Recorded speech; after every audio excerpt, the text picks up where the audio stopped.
সকাল সকাল ঘুম থেকে ওইটা রওনা দিলাম। লেওড়ার ঘুমটা ভাঙা গেল, আর কিছু করার নাই, হাঁটা শুরু করলাম। মনে করেন এই যে বাসে উঠলাম, পুরা বাসটা ফাঁকা, আমি ছাড়া আর কেউ নাই। ঢাকার উদ্দেশ্যে রওনা দিলাম। সকালের আবহাওয়াটা সত্যি খুব সুন্দর ছিল। এটা হলো দ্বিতীয় গেট আমাদের ক্যান্টনমেন্টের, খুবই অসাধারণ একটি গেট। আস্তে আস্তে আমরা রওনা দিলাম। জানি না মামা কী জন্য গাড়িটা টানতেছে না, খুব আস্তে আস্তে যাইতেছিল। আমি কিছু বলতেছি না, কারণ বর্তমানে ড্রাইভারদের যে একটা রাগ, যে একটা পরিস্থিতি থাকে, কিছু বললে তারা চেতা যায়। বলে ভাই আমাদের তো ভাই যাত্রী নাই, যাত্রী তো নিয়ে যেতে হবে, কিছু করার নেই। তো আর কি করা, চুপচাপ বৈশা রয়েছি। গাড়ি আস্তে আস্তে টানতেছে, আস্তে আস্তে স্পিড বাড়াইতেছে।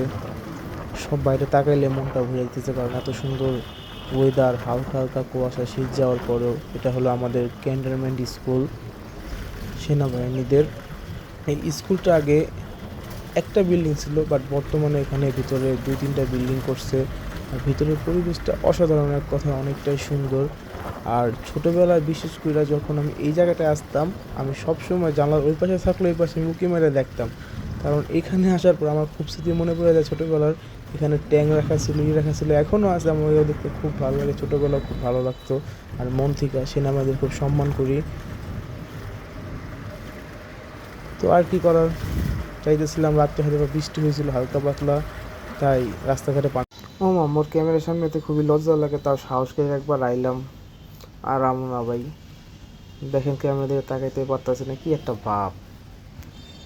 আর মন থেকে একটা কথা কই ভাই, মানে সকালের ওয়েদারটা এত সুন্দর ছিল, এত সুন্দর ছিল, মনটাই চাইতেছিল আমার বাস থেকে আমি হাইটা হাইটা যাই। বাট এত দূর ঢাকা তো যাওয়া হাইটা হাইটা সম্ভব না, কারণ আমার ক্লাস সব মিস হয়ে যাবো। এমন দেখা যেতে পারে যে সন্ধ্যার দিকে যাই আমি পৌঁছাচ্ছি সকালবেলা হাঁটা শুরু কইরা।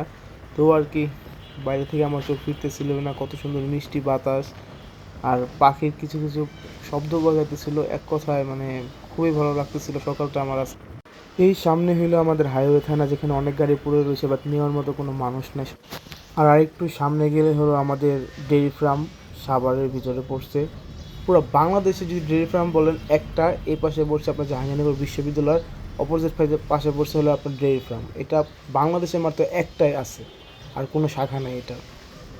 আর এই যে সামনে দেখা রাস্তা গেছে, এটা হলো মিনি চিড়িয়াখানা। মানে কি বলবো, প্রেম করার জন্য একটা আদর্শ জায়গা হলো এটা। এখানে মানে বিচার হয়তো বা কোনো তেমন পশু নেই বা কিছু নেই, বাট মানুষ শুধু এখানে যাই ডেটিং করার জন্য। একদম বাস্তব কথা, যারা সাভারের আশেপাশে থাকেন শুধুমাত্র তারাই জানেন এই মিনি চিড়িয়াখানা সম্পর্কে। আপনারা এই ব্রিজের উপরে আসলেই মানে একটা ব্রিজ দেখা যায় ওই পাশে একদম নিচে, মানে একদম পানি উঠলে হয়তো বা সেই জায়গাটা অনেক সুন্দর লাগে। আপনারা অবশ্যই আসবেন এই পাশে। সবাই ভালো থাকবেন, আল্লাহ হাফেজ, tata. Subscribe and follow me.